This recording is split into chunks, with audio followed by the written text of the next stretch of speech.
దగ్గరలోనే grove park. Hyderabad లో అతిపెద్ద lake scented villa community 884 Spanish model triplex villas తో ఎట్ దుండిగల్ గాగిల్లాపూర్.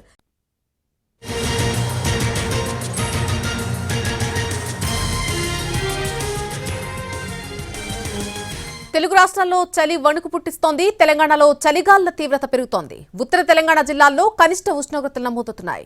ఉదయం 9 గంటలవుతున్నా కాలు బయట పెట్టాలంటేనే జనం భయపడుతున్నారు. పొగమంచు కమ్మేస్తూ ఉండడంతో వాహనదారులు తీవ్ర ఇబ్బందులు పడుతున్నారు. ఉమ్మడి ఆదిలాబాద్, వరంగల్, కరీంనగర్ జిల్లాల్లో పగటి ఉష్ణోగ్రతలు పడిపోయాయి. ఉమ్మడి ఆదిలాబాద్ లో సింగిల్ డిజిట్ టెంపరేచర్ నమోదవుతున్నాయి. కొమరం భీం జిల్లా సిర్పూర్లో అత్యల్పంగా 6.6 డిగ్రీల ఉష్ణోగ్రతలు నమోదయ్యాయి. ఆదిలాబాద్ జిల్లా జైనాథ్ లో 7.5 డిగ్రీల ఉష్ణోగ్రతలు, నిర్మల్ పెంబిలో 8.4 డిగ్రీలు, మంచిర్యాల జిల్లా జైపూర్లో 10 డిగ్రీల ఉష్ణోగ్రతలు నమోదయ్యాయి. చలిగాలుల ప్రభావంతో జనం తీవ్ర ఇబ్బందులు ఎదుర్కొంటున్నారు.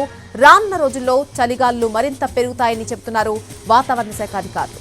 ఉత్తర తెలంగాణ జిల్లాల్లో చలి ప్రభావం మరింత ఎక్కువ ఉంటుందని చెబుతున్నారు. అత్యవసరం అయితే తప్ప వృద్ధులు, చిన్నారులు బయటకు రావద్దని సూచిస్తున్నారు.